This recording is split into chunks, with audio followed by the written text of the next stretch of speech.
Economic sectors के ऊपर चर्चा करने के लिए आपके सामने हैं। पिछले वीडियो में आप लोगों ने जो रिव्यूज़ भेजे हैं और साथ ही जो हमने असाइनमेंट्स आपको दिया था उसके ऊपर बहुत ही अच्छे आपके कमेंट्स आए हैं।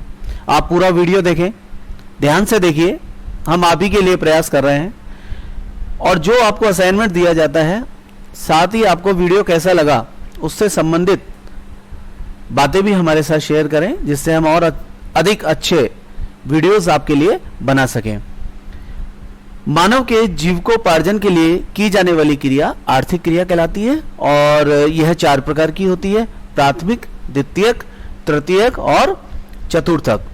यहाँ आप इस डायग्राम में देख रहे हैं प्राइमरी, जिसके बारे में हमने कल बात की थी। आज हम इस सेकेंडरी के बारे में बात करेंगे, द्वितीयक के बारे में। और द्वितीयक जो सेक्टर है हमारा, ये निर्माण से संबंधित है। जो प्राथमिक से हमें रॉ मटेरियल मिल रहा है, उस रॉ मटेरियल को हम क्या कर रहे हैं, यहाँ पर उस रॉ मटेरियल को प्रसंस्करण करके, परिमार्जित करके, उसका रूप परिवर्तित करके बहु उपयोगी बना रहे हैं और लंबे समय तक वो हमारे उपयोग में आ सके, उसकी कीमत में भी हम इजाफा कर रहे हैं। तो कहने का अर्थ है कि रूप परिष्करण करके और परिमार्जित करके वस्तु का निर्माण करना द्वितीयक व्यवसाय के अंतर्गत शामिल किया जाता है। और इसीलिए इसको ब्लू कॉलर किस नाम से हम जानते हैं, दिस इज ब्लू कॉलर। ये ब्लू कॉलर जॉब है। कल हमारा जो प्राथमिक व्यवसाय था, ये कौन सा जॉब था, ये रेड कॉलर कहते हैं इसको, ये रेड कॉलर जॉब था। उसके बाद white collar, golden collar, like this different collars आपके सामने आएंगे। ये कॉलर्स है वो वर्कर्स की जो कार्यशैली है, गतिविधि है या फील्ड ऑफ जॉब है, उसके आधार पर निर्धारित किए गए हैं। तो इस सेक्टर के अंतर्गत जो सेक्टर्स आ रहे हैं हमारे, वो मेटल वर्किंग है, ऑटोमोबाइल इंडस्ट्री है, वस्त्र उद्योग है, केमिकल और इंजीनियरिंग इंडस्ट्रीज हैं, एरोप्लेन स्पेस मैन्युफैक्चरिंग इंडस्ट्री है, एनर्जी यूटिलाइजेशन से संबंधित इंडस्ट्रीज हैं, इंजीनियरिंग से संबंधित इंडस्ट्रीज हैं, कंस्ट्रक्शन और शिप बिल्डिंग, जहाजरानी उद्योग इसके अंतर्गत शामिल किया जाता है। द्वितीय गतिविधियां हैं, ये प्राकृतिक पदार्थों का जो रॉ मटेरियल है उनका मूल्य बढ़ा देती है और प्रकृति में पाए जाने वाले कच्चे माल का रूप बदलकर उसे आपके सामने प्रस्तुत करती है। एक उदाहरण कल भी मैंने आपको दिया था पिछले वीडियो में, कि जैसे कपास है, उसका रूप परिवर्तित करके उसको तंतु मतलब विभिन्न प्रकार के धागों में बदलना और धागों से वस्त्र और दूसरी सामग्री बनाकर उसको बहुउपयोगी बनाना, इसका मुख्य काम है। फॉर एग्जाम्पल, खदानों से निकलने वाला लोहा अयस्क है, उसका हम सीधा प्रयोग नहीं कर सकते हैं जब तक कि उसको रिफाइन करके इस्पात ना बनाया जाए। तो इस्पात बनाने का जो काम है वो द्वितीयक व्यवसाय के अंतर्गत शामिल किया जाएगा। यही बात हमारे खेतों से निकलने वाले पदार्थों के साथ है, वन उपज के साथ है, खदानों के साथ है, या समुद्र से प्राप्त होने वाले पदार्थों के साथ भी लागू होती है। सबसे पहले हम जिस उद्योग की बात करेंगे वो है मैन्युफैक्चरिंग या विनिर्माण। विनिर्माण उद्योग के अंतर्गत हम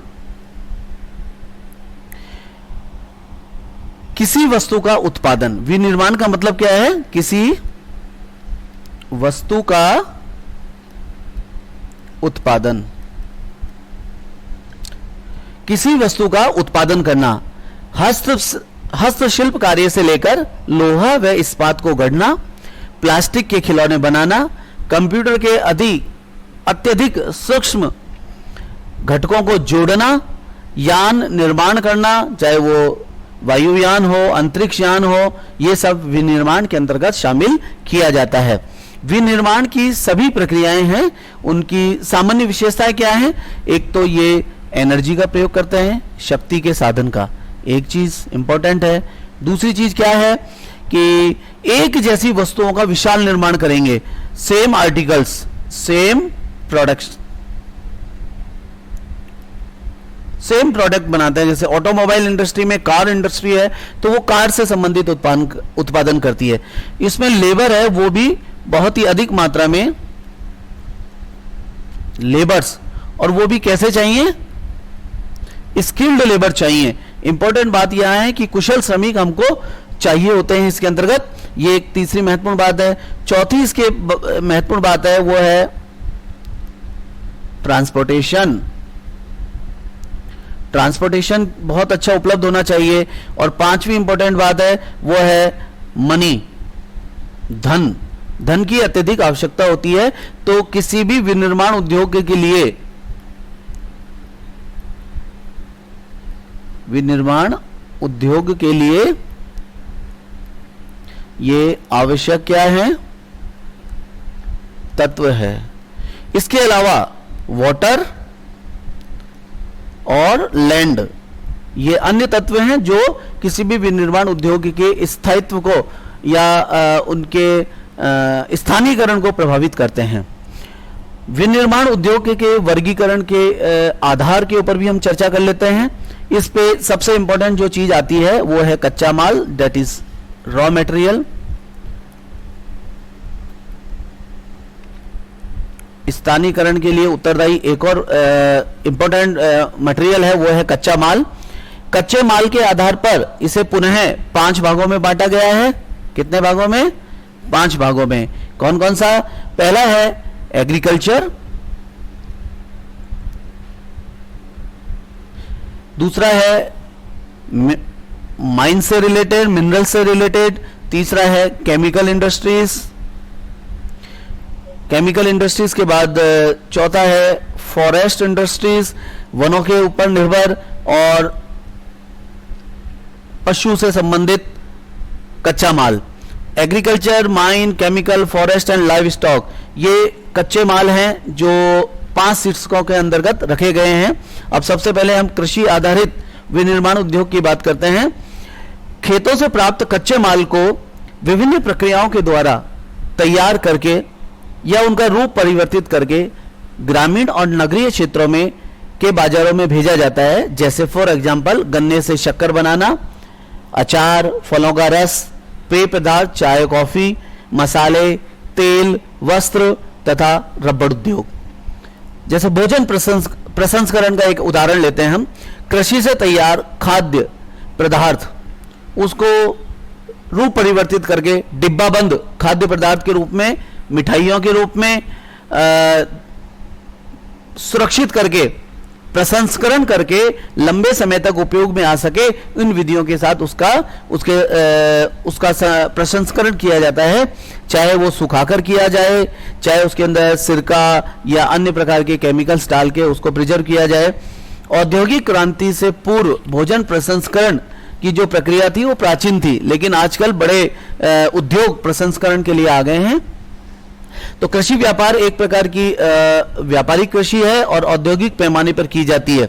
वित्त पोषण प्राय वह व्यापार करता है जिसका मुख्य रुचि कृषि व्यापार फार्म के आकार में बड़े, यंत्रीकृत और रसायनों पर निर्भर अच्छी संरचना वाले होते हैं।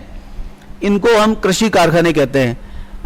फार्म हाउस की जो कॉन्सेप्ट्स है, जहां से व्यापारिक रूप से फसलों का उत्पादन करके संबंधित कारखाने को माल पहुंचाया जाता है, जहां भोजन प्रसंस्करण की इकाई कार्य करती है। जैसे ब्रेड बनाना, तो गेहूं के फार्म हाउस को ब्रेड बनाने वाली कंपनी है वो मैनेज कर रही है, सीधी सी भाषा में कहें तो उसको मैनेज कर रही है, और वो वहां से उत्पादित माल को प्रसंस्कृत करके बाजार में बेच रहे हैं। इसी प्रकार खनिज आधारित उद्योगों में कच्चे माल के रूप में अयस्क का प्रयोग किया जाता है। जैसे लोह अंश वाले धात्विक खनिजों का उपयोग करते हैं, जैसे लोहा इस्पात उद्योग में।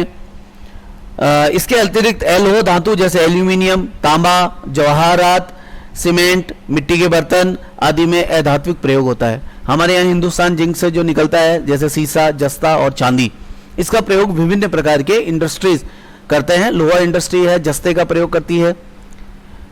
फॉर एग्जांपल रसायन आधारित उद्योगों के अंतर्गत प्राकृतिक रूप से पाए जाने वाले रासायनिक खनिजों का उपयोग किया जाता है। जैसे पेट्रो रसायन उद्योग में खनिज तेल का उपयोग होता है। इसके अलावा नमक, गंधक, पोटाश में भी प्राकृतिक खनिजों का प्रयोग किया जाता है।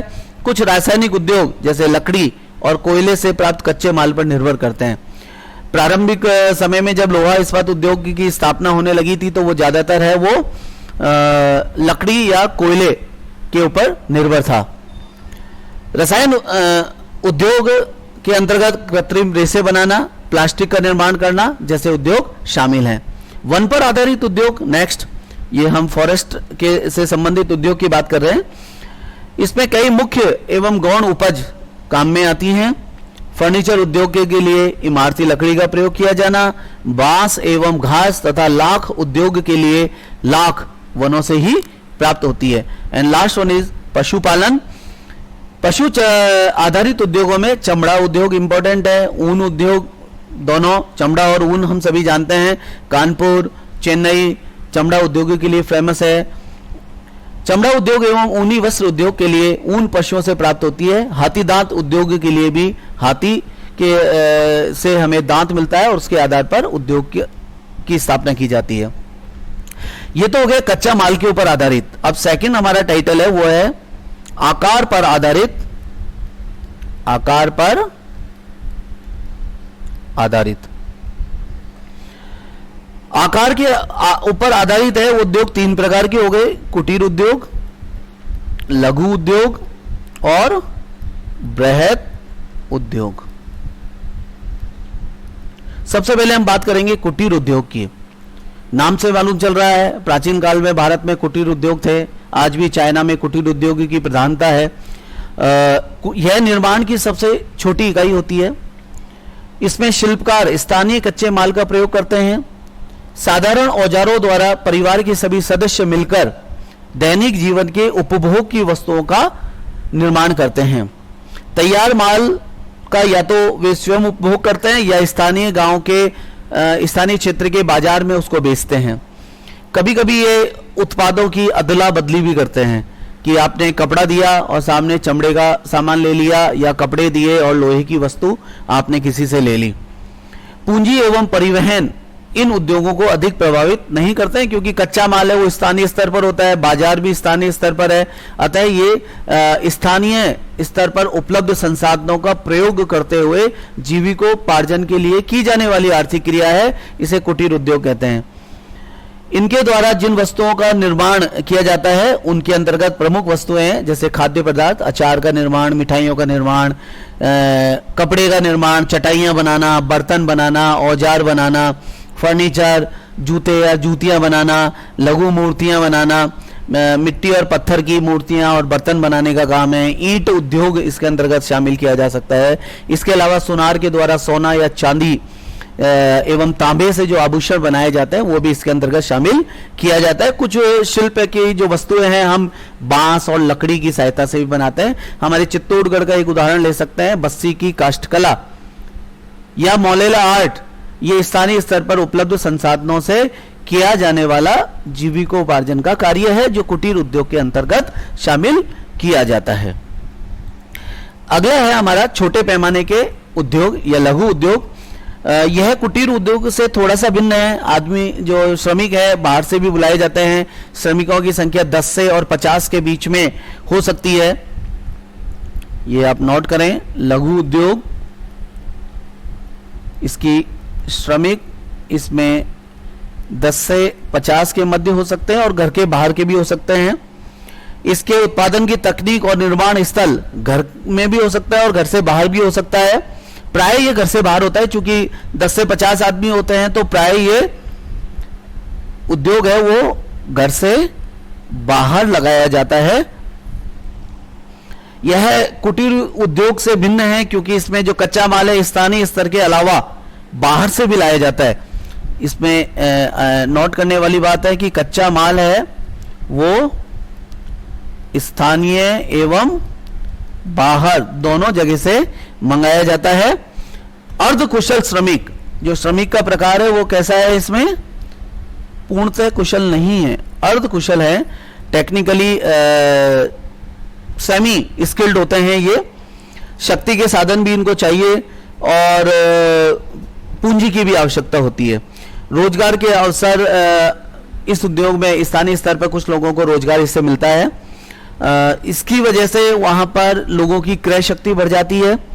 भारत, चीन, इंडोनेशिया, ब्राजील जैसे देशों में कहने का मतलब है कि सघन बसाव वाली जो जनसंख्या वाले क्षेत्र हैं या जहां जनसंख्या का अनुपात ज्यादा है उन क्षेत्रों में लघु उद्योग बहुत ही महत्वपूर्ण है। इससे लोगों को रोजगार अधिक मिल रहा है। तो भारत, इंडोनेशिया, ब्राजील या चीन जैसे देश हैं, वो अपनी अधिक जनसंख्या को लघु उद्योगों के माध्यम से रोजगार प्रदान कर सकते हैं। तीसरा हमारा है वो है बृहत उद्योग। बृहत उद्योग नाम से ही क्लियर हो रहा है कि इसमें श्रमिकों की संख्या 50 से अधिक होगी, पूंजी की आवश्यकता अधिक होगी, कच्चा माल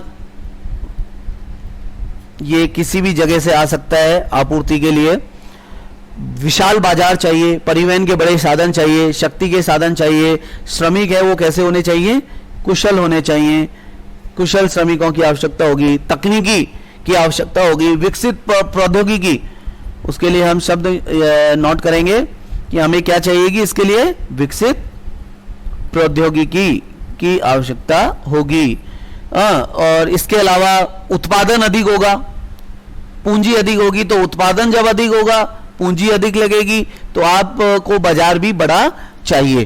तो पिछले लगभग विश्वव्यापी हम यदि स्ट्रक्चर को देखते हैं तो औद्योगिक क्रांति के बाद बृहत उद्योगों की स्थापना होने लगी और लगभग 200 वर्षों से विश्व में बृहत और विशालकाय कारखाने, जैसे हमारा भेल का कारखाना है, विशालकाय कारखाने, या गुजरात के अंदर सूती वस्त्र के बड़े बड़े कारखाने हैं, साइकिल उद्योग के बड़े कारखाने हैं, नोएडा गुड़गांव के अंदर मारुति जैसे का उद्योग है, बहुत बृहद बड़ा कारखाना है, होंडा मोटर्स का बड़ा कारखाना है, इस प्रकार के बड़े कारखाने इसके अंतर्गत लगाए जाते हैं। यूरोप विशेषकर ग्रेट ब्रिटेन ने इसका प्रारंभ किया औद्योगिक क्रांति के बाद, और अब संयुक्त राज्य अमेरिका, यूरोप, कनाडा, जर्मनी, चीन, जापान, कोरिया जैसे देश बृहद उद्योग के लिए जाने जाते हैं। भारत में भी अब बहुत सारे कारखाने 1970s के बाद बृहद उद्योग के लगाए गए हैं। इनको पुनः दो भागों में बांटा गया है।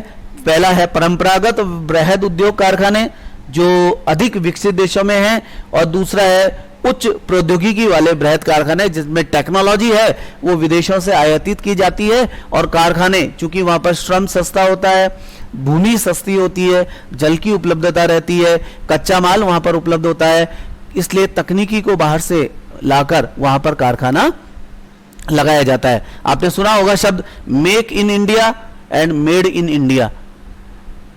यही चीज मेड इन इंडिया मीन्स उसका कारखाना, उत्पादन और दूसरी चीजें भारत के अंदर है, और मेक इन इंडिया की प्रौद्योगिकी दूसरे देश की है, बाकी सब सुविधाएं हम देकर उत्पादन कर रहे हैं। उत्पादन या उत्पाद आधारित उद्योग, नेक्स्ट जो हम क्लासिफिकेशन कर रहे हैं वो उत्पाद आधारित है। किस प्रकार का उत्पादन कारखाना कर रहा है या उत्पाद किस प्रकार का बनाया जा रहा है। आपने कुछ मशीन और औजार देखे होंगे जिनके निर्माण में लौह अयस्क का प्रयोग किया जाता है, और मैक्सिमम जितनी भी मशीनें हमने देखा है कि लौह अयस्क का उसमें प्रयोग किया जाता है। लौह अयस्क का जो है लोहा इस्पात अपने आप में एक बहुत बड़ा उद्योग है। ये उद्योग उत्पाद को अन्य वस्तुओं में बनाने के लिए कच्चे माल के रूप में प्रयोग में लेते हैं, जिन्हें आधारभूत उद्योग कहते हैं। तो उत्पादन में लौह अयस्क जो है, लौह इस्पात उद्योग को आधारभूत उद्योग की संज्ञा दी गई है। क्यों? आपने सूती वस्त्र उद्योग खोला, लेकिन मशीनें तो लोहा इस्पात की बनी है, तो लोहा इस्पात उद्योग को आधारभूत उद्योग कहा गया। उपभोक्ता वस्तु उद्योग के लिए सामान का उत्पाद करते हैं, और जो प्रत्यक्ष रूप से उपभोक्ता द्वारा उपभोग में लिया जाता है, जैसे रोटी, ब्रेड या बिस्किट, चाय, साबुन, लिखने का कागज, टेलीविजन, श्रृंगार का सामान, इनका उत्पादन करने वाले उद्योगों को उपभोक्ता माल बनाने वाले या गैर आधारभूत उद्योग कहते हैं। तो आधारभूत उद्योग जहां लोहा इस्पात उद्योग उसका एक एग्जाम्पल है। गैर आधारभूत उद्योग जो उपभोक्ताओं के लिए, किसके लिए? उपभोक्ताओं के लिए वस्तु का निर्माण करते हैं, जैसे ब्रेड का निर्माण, एक एग्जाम्पल मैंने आपको दिया, टेलीविजन का निर्माण, एक और एग्जाम्पल लाइक दिस, जो हमारे उपभोक्ता सीधे उनका उपयोग कर रहे हैं। तो दो प्रकार के उद्योग हो गए हैं उत्पादन के आधार पर, एक आधारभूत उद्योग और दूसरा गैर आधारभूत उद्योग। नोट कीजिएगा आप इन सबको। स्वामित्व के आधार पर, अब तीसरा जो टाइटल है हमारा वो है स्वामित्व के आधार पर उद्योग। तो स्वामित्व के आधार पर उद्योग एक होता है सरकारी उद्योग, एक होता है सार्वजनिक उद्योग और तीसरा होता है निजी उद्योग। सरकारी उद्योग जहां पर सरकार का पूरा दायित्व रहता है, सरकार की देखभाल में सरकारी उसकी मालिकाना हक होता है सरकार का, जैसे भेल हमारा सरकारी प्रक्रम है। सार्वजनिक क्षेत्र के उद्योग सरकार के अधीन होते हैं। भारत में बहुत से उद्योग सार्वजनिक क्षेत्र के अधीन हैं। समाजवादी देशों में भी अनेक उद्योग सरकारी स्वामित्व वाले होते हैं, जैसे भेल मैंने एग्जांपल दिया, ये सार्वजनिक या सरकारी उद्योग हो गया। दूसरे हो गए निजी क्षेत्र, जैसे रिलायंस, ये निजी क्षेत्र के उद्योग के अंतर्गत शामिल किया जाता है, जिसका में व्यक्तिगत निवेश होता है और साथ में दूसरे लोग भी निवेश करते हैं। ये निजी संगठनों द्वारा चलाया जाता है। पूंजीवादी देशों में, स्पेशली पूंजीवादी देशों में इनका चलन ज्यादा है। और तीसरा होता है संयुक्त क्षेत्र के उद्योग।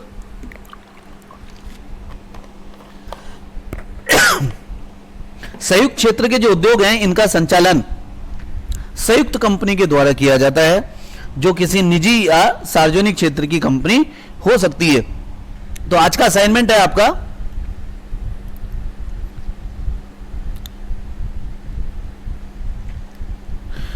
असाइनमेंट को आप नोट करें। चित्तौड़गढ़ जिले में सार्वजनिक क्षेत्र के कारखाने, निजी क्षेत्र के कारखाने एवं संयुक्त क्षेत्र, एक हो गया सार्वजनिक,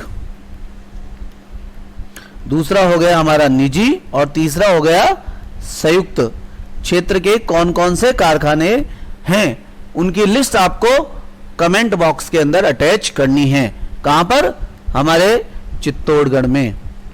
जब आप चित्तौड़गढ़ का ऐसा कर पाएंगे तो फिर आप राजस्थान के कुछ कारखानों के नाम और राजस्थान के बाद भारत के कुछ कारखानों के नाम भी सर्च करें।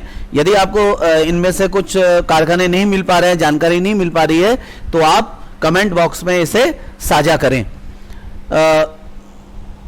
तो 3 प्रकार के कारखाने हो गए। आधुनिक बड़े पैमाने पर होने वाले विनिर्माण की क्या विशेषताएं हैं, अब उसके ऊपर हम चर्चा करते हैं। तो आपके सामने हमने उद्योगों के प्रकार की चर्चा कर ली। आकार के आधार पर उद्योग हो गया, स्वामित्व के आधार पर उद्योग हो गया है, और कच्चे माल के आधार पर उद्योग हमने बता दिया है। तो आप इसे रिपीट कर लें एक बार, और सभी उद्योग के कुछ एग्जाम्पल्स आप साथ में उदाहरण के रूप में अवश्य नोट करें, अपने नोट्स के साथ उसको अवश्य नोट करें। जब आप उदाहरण का प्रयोग करेंगे तो आपको याद करने में आसानी होगी और आप भूलेंगे नहीं, क्योंकि जैसे ही आपके दिमाग में आएगा कि बिरला सीमेंट, तो आपके दिमाग में आ जाएगा ये तो निजी है, क्योंकि इसका मालिक एक पर्टिकुलर व्यक्ति है।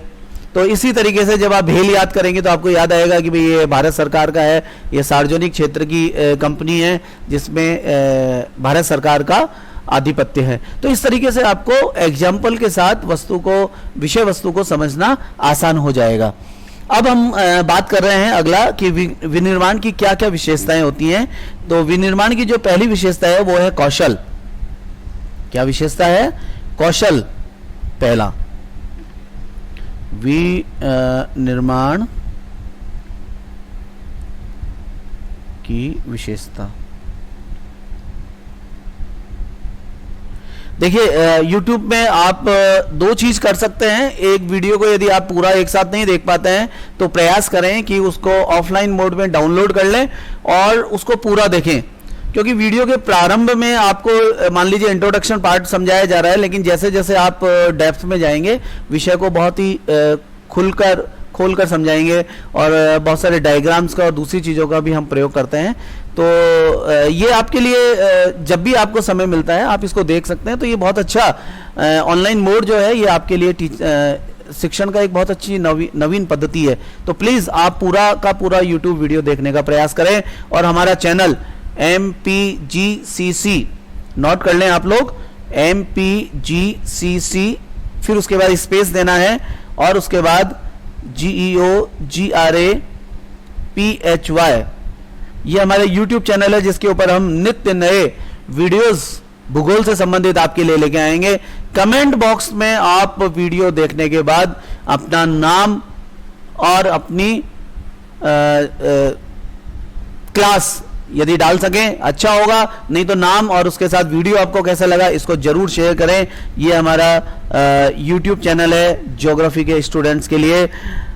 सब्सक्राइब करना ना भूलें, क्योंकि जितने अधिक आप लोग सब्सक्राइब करेंगे उतना अधिक अच्छा रिच मैटर हम लोग आपके लिए उपलब्ध करा पाएंगे। आगे बढ़ते हैं हम।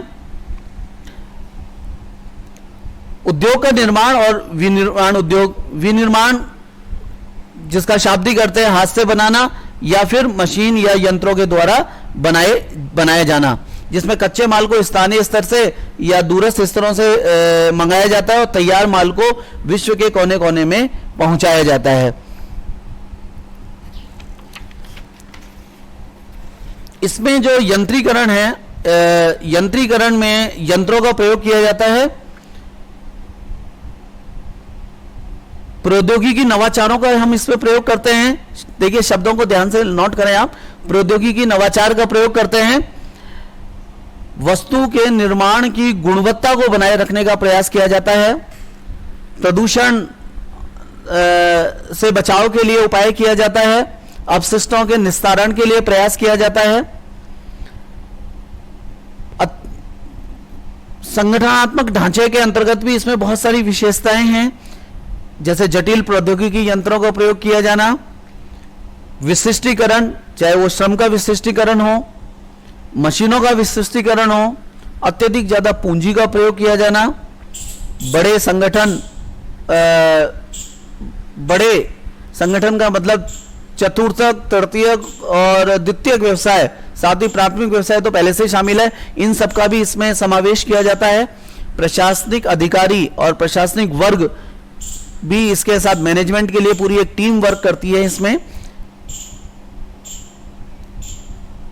उद्योग अपनी लागत घटाकर लाभ को बढ़ाते हैं और इसके लिए हमें इसके स्थानीयकरण के लिए बारे में भी सोचना पड़ता है। तो कहने का मतलब क्या है कि इसमें विनिर्माण की जो विशेषता है उसमें कौशल है, श्रम है, भूमि है, जल की उपलब्धता है, कच्चा माल की उपलब्धता है। ये 6-7 शब्द हैं।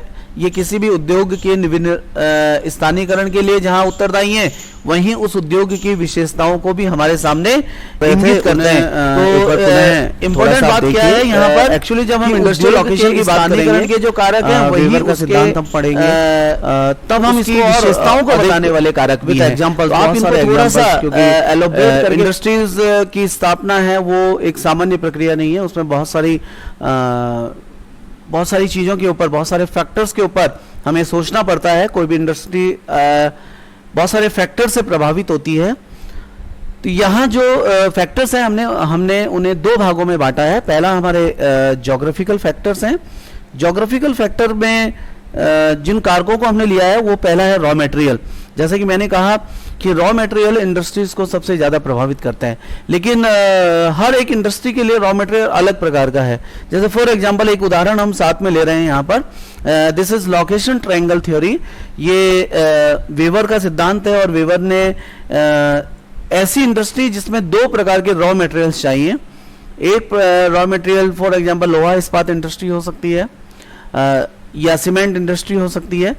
तो इस प्रकार के उद्योग में 2 प्रकार के मटेरियल चाहिए। S1 रॉ मटेरियल फर्स्ट है, S2 रॉ मटेरियल सेकंड है, and M is the place जहां मार्केट स्थित है। सपोज सीधी सी उसमें हम देखें कि इसको 100 किलोमीटर का मान लीजिए इनके बीच में डिस्टेंस है। यदि हम इंडस्ट्री S1 के ऊपर लगाते हैं तो हमें S1 रॉ मटेरियल वहां पर है। रॉ मटेरियल के लिए हमको कोई भी ट्रांसपोर्ट नहीं करना है, लेकिन S2 से हमें 100 किलोमीटर लेके आना होगा और 100 किलोमीटर इसको हमें बनने के बाद माल को हमको भेजना होगा। तो कुल मिला के 200 किलोमीटर के लिए हमको यातायात खर्च इसमें लगाना होगा। वहीं पर यदि हम S2 के केस में भी, this is S1 this is S2, again इसके केस में भी करते हैं तो 200 किलोमीटर हमको जाना पड़ता है। यदि हम मार्केट M पर यदि इंडस्ट्री लगाते हैं तो आप देख रहे हैं कि यहां से 100 जा रहा है, 100 ही वहां से जा रहा है, ये भी 200 हो गया। आप कहेंगे कि सर इंडस्ट्री कहीं भी लगा दीजिए, बट अभी इस अयस्क के अंदर कितना परसेंट मटेरियल शुद्ध है उसके ऊपर हमें काम करना होगा।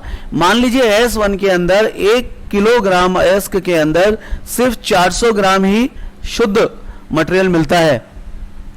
वहीं S2 के ऊपर जो मटेरियल है वो ऊर्जा के साधन के रूप में कोयला है, जैसे फॉर एग्जांपल उसका लगभग 80 से 90% हमारा यूज आ रहा है। तो इंडस्ट्री और उसके बाद बनने के बाद जो पदार्थ है वो M पर जा रहा है, तो M के लिए हमें कितना डिस्टेंस कवर करना है, S से हमारे पास जो मटेरियल आ रहा है उसमें शुद्धता की मात्रा कितनी है, ये सब कैलकुलेशन आप जब करेंगे तो ऐसी इंडस्ट्री जिसमें S1 में शुद्ध पदार्थ की मात्रा कम है, परिणाम स्वरूप हमें इंडस्ट्री कहां लगानी चाहिए। ऐसी सिचुएशन में जब हम शुद्धता की बात करते हैं पदार्थों में, कच्चा माल फर्स्ट इंपॉर्टेंट है, सेकंड इंपॉर्टेंट है या मार्केट इंपॉर्टेंट है। अभी सपोज हम बात करें वस्त्र उद्योग की, S1 सूती वस्त्र के लिए हम बात कर रहे हैं। S1 के अंदर हमें मान लीजिए कपास चाहिए, S2 के अंदर हमें कुछ केमिकल्स और दूसरी चीजों की आवश्यकता है। तो कपास है जितना जा रहा है वो मार्केट में यदि चला जाता है पूरा का पूरा, तो उसमें से 80-90% शुद्धता के साथ वो काम आ जाएगा। और केमिकल्स हैं वो भी वैसे की वैसे काम में आ रहे हैं। ऐसे में इस इंडस्ट्री को मार्केट में लगाया जाना चाहिए। क्यों? क्योंकि प्रोडक्ट बनने के बाद मार्केट में ही उसकी खपत होनी है और शुद्ध रूप से जितना माल जितना जा रहा है उसकी शुद्धता का रेशियो मार्केट में इंडस्ट्री लगाने की ओर हमें प्रभावित करता है। इसी प्रकार जैसे गेहूं, हम ब्रेड बनाना चाहते हैं तो गेहूं को हम मार्केट में भेज सकते हैं। ये इंडस्ट्री मार्केट के आसपास लगाई जा सकती है, क्योंकि गेहूं में से मैक्सिमम 80-90% उसका कंजप्शन है शुद्धता के साथ ब्रेड इंडस्ट्री में हो जाएगा। लेकिन लोहा इस्पात इंडस्ट्री के केस में सिनेरियो अलग है। तो यहाँ लोकेशन ट्रायंगल जो वेवर महोदय ने दिया, इनका कहना था कि S1 से यदि माल को हम P लोकेशन पे लेके जाएं, S2 से माल को हम P लोकेशन पे लेके जाएं और यहां से माल को मार्केट में शुद्ध करके भेजा जाए, तो इसकी जो डिस्टेंस है 200 किलोमीटर नहीं आकर लगभग 140 से 160 किलोमीटर तक आ सकती है। तो यहां पर हमें ट्रांसपोर्ट का बेनिफिट हो जाएगा। तो ऐसे में उन्होंने P लोकेशन को चूज किया है। एक एग्जांपल आप यहां ले सकते हैं हमारी सीमेंट इंडस्ट्री से संबंधित, कि चित्तौड़गढ़ क्षेत्र में सीमेंट इंडस्ट्री ज्यादातर क्यों लगाई जाती है। चित्तौड़गढ़ में ट्रांसपोर्टेशन फैसिलिटीज बहुत अच्छी हैं। कच्चा माल के रूप में जो लाइमस्टोन है इंडस्ट्रीज के लिए बहुत महत्वपूर्ण है, वो यहाँ पर उपलब्ध है और लाइमस्टोन से सीमेंट बनने के बाद ट्रांसपोर्ट के माध्यम से भेजी जा सकती है। अब सीमेंट इंडस्ट्री को मान लीजिए चित्तौड़गढ़ में लाइमस्टोन निकाला जाए, इंडस्ट्री हम बाजार की वजह से मान लीजिए जयपुर में स्थापित कर दें, तो पूरा का पूरा जो लाइमस्टोन है वो जयपुर ले जाना पड़ेगा। उसमें से शुद्धता की मात्रा कितनी है, रिमेनिंग को हमें दूसरे उसमें काम में लेना पड़ेगा या वेस्टेज के रूप में निकलेगा। फिर वहां से माल है ट्रांसपोर्ट होगा। ऐसे में कच्चे माल के ऊपर आधारित उद्योग, जहां कच्चा माल बड़ा महत्वपूर्ण है, वहां पर उद्योग की स्थापना कच्चे माल के क्षेत्र में ही की जानी चाहिए। तो आप कुछ और ऐसे उद्योगों के उदाहरण लें और साथ में उसको एक्सप्लेन करके देखें कि वह इंडस्ट्री वहां पर क्यों लगाई जा रही है। आपके लिए एक प्रश्न है कि चीनी उद्योग किन स्थानों पर लगाया जाना चाहिए और क्यों। इसका आप जवाब कमेंट बॉक्स में दें या मेरे पर्सनल व्हाट्सएप नंबर जो हमने एक ग्रुप बना रखा है मेंटर्स के रूप में, उस पर भी आप दे सकते हैं या मेरे व्हाट्सएप नंबर पर आप भेज सकते हैं। पुनः हम हमारे ज्योग्राफिकल फैक्टर्स पे आ जाता है। टेक्नोलॉजी, यह बहुत महत्वपूर्ण है। वर्तमान में प्रौद्योगिकी जितनी उन्नत होगी, उद्योग उतने ही अपना प्रोडक्शन करेंगे, उनकी क्वालिटी उतनी अच्छी होगी। लेकिन तकनीकी को एक बार मंगाना है तो विदेशों से आयातित की जा सकती है, इसलिए तकनीकी उतना महत्वपूर्ण फैक्टर नहीं है। पावर इंपॉर्टेंट है, बट अब चूंकि विद्युत के द्वारा ज्यादातर कार्य किया जा रहा है। पहले जब कोयले के ऊपर आधारित उद्योग थे तो बहुत सारे उद्योगों को प्रभावित करने वाला कारक कोयला भी था। मान लीजिए किसी उद्योग में ऊर्जा, जैसे एल्यूमिनियम उद्योग है, उसमें ऊर्जा की खपत ज्यादा है, तो उन उद्योगों को कोयला वाले स्थानों पर स्थापित किया जाना को प्राथमिकता दी जाती थी। लेकिन अभी चूंकि पावर है वो सप्लाई कहीं भी की जा सकती है, अतः पावर अब उद्योगों को उतना प्रभावित नहीं करता है। श्रम, चूंकि किसी क्षेत्र में यदि श्रमिक उपलब्ध नहीं है तो परिवहन के साधनों की वजह से श्रम अब एक स्थान से दूसरे स्थान पर आसानी से आ जा सकता है। ऐसे में अब स्किल्ड लेबर भी वर्ल्ड वाइड किसी भी कंट्री से हम भी दूसरे देशों में जा रहे हैं और दूसरे देशों से तकनीकी लोग, तकनीकी दक्षता प्राप्त लोग हमारे यहाँ आ रहे हैं, तो लेबर अब आसानी से परिवहन के साधनों की वजह से उपलब्ध हो जाती है। यातायात के साधन बहुत महत्वपूर्ण है। इंडस्ट्रियल डेवलपमेंट के साथ जब प्रोडक्शन हो जाएगा, प्रोडक्शन को बाजार तक पहुंचाने के लिए यातायात के साधन चाहिए।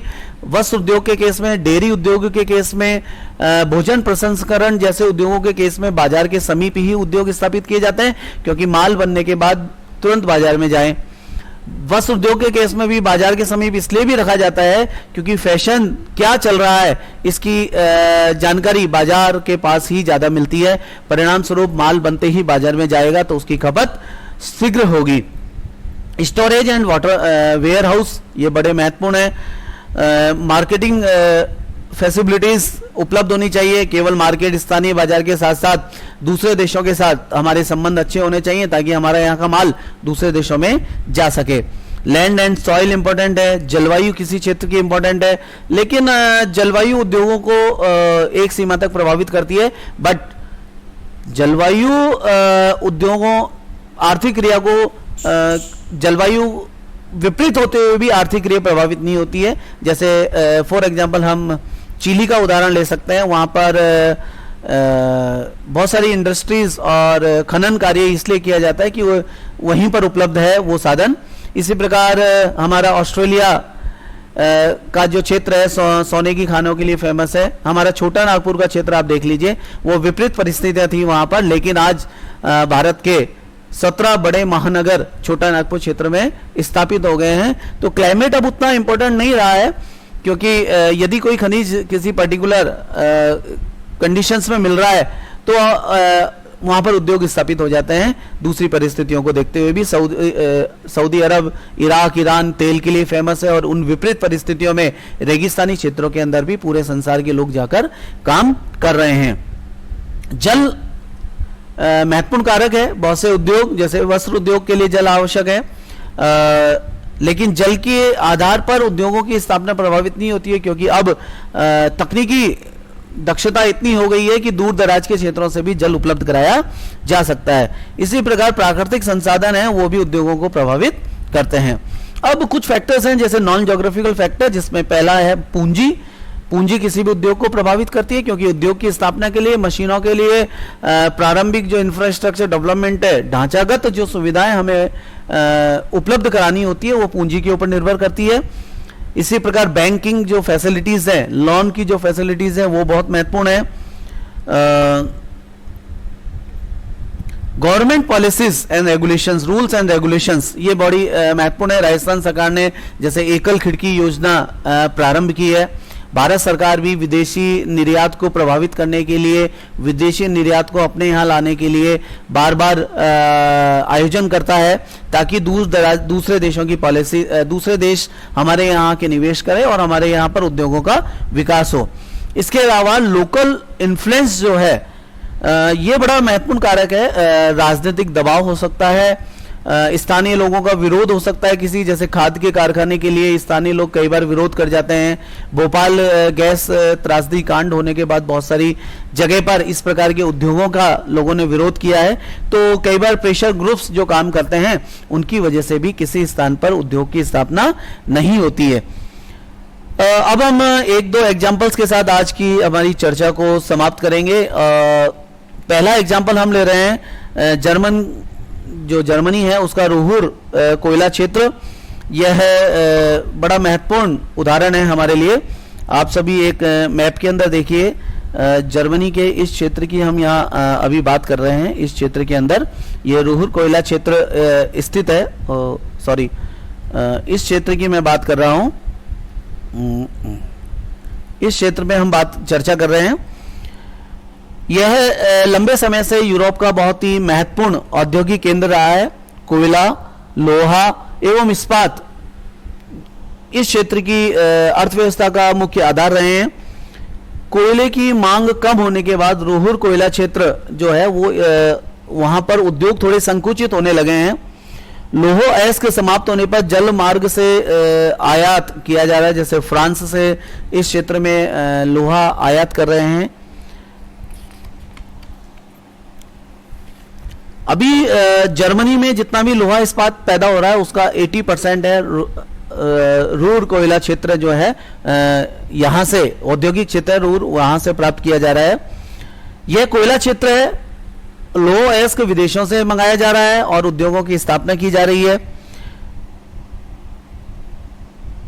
इस क्षेत्र के अंदर जो कारखाने हैं, जैसे ओपेल कार बनाने का विशाल कारखाना, रासायनिक संयंत्र के कारखाने बनाए जा रहे हैं। साथ साथ में अब इस क्षेत्र को दूसरे उद्योगों के लिए, तकनीकी उद्योगों के लिए, शिक्षा के उद्योगों के लिए भी अब धीरे धीरे खोला जा रहा है। और जो प्राचीनतम परंपरागत लोहा और कोयला आधारित जो क्षेत्र था, अब वो धीरे धीरे चेंज होकर तकनीकी और शिक्षा प्रौद्योगिकी से संबंधित उद्योगों के लिए कार्य कर रहा है। इस प्रकार हम देख रहे हैं कि विनिर्माण का जो कार्य है या उद्योग धंधे हैं वो मुख्यतः संसार के विकसित और विकासशील देशों तक ज्यादा सीमित हैं। अभी भी बड़े उद्योग अल्प विकसित देशों के अंदर नहीं है। यदि आप अफ्रीका को देखें तो अफ्रीका आज भी हमारे लिए प्राथमिक इकोनॉमिक सेक्टर के रूप में ही ज्यादा कार्य कर रहा है। भारत में भी अब उद्योगों का विकास होने लगा है। 1970s और 80s के बाद बड़े कारखाने भारत में आए, नगरीय क्षेत्रों का विस्तार हुआ। इन सब के ऊपर भी हम चर्चा करेंगे अगले वीडियो में। आज का ये वीडियो हमारा यहीं समाप्त होता है और विनिर्माण उद्योग के साथ साथ द्वितीयक व्यवसाय के बारे में नटशेल में हम पुनः एक दो लाइन के साथ समाप्त करते हैं कि विनिर्माण उद्योग प्राथमिक उद्योगों से प्राप्त कच्चे माल का रूप परिष्कृत और परिमार्जित कर उसे बहु उपयोगी और मूल्यवान बनाता है। ये वाक्य बहुत ही महत्वपूर्ण है जो प्राथमिक उद्योग को द्वितीयक उद्योग से, द्वितीयक सेक्टर से अलग करता है। तो प्राथमिक इकोनॉमिक सेक्टर जहां कच्चा माल पैदा किया जा रहा है और द्वितीयक जहां कच्चे माल का रूप परिवर्तित किया जा रहा है। अगले लेक्चर में हम तृतीयक और चतुर्थक व्यवसाय के बारे में पढ़ेंगे क्योंकि तृतीयक और चतुर्थ व्यवसाय दोनों एक दूसरे से जुड़े हुए हैं। आपको ये वीडियो कैसा लगा इसके बारे में आप हमें बताइएगा। साथ में हमारे चैनल को सब्सक्राइब करें और लगातार जो असाइनमेंट्स आपको दिया जा रहा है उसको आप कमेंट बॉक्स में जरूर साझा करें। आपका दिन शुभ हो। Thank you so much.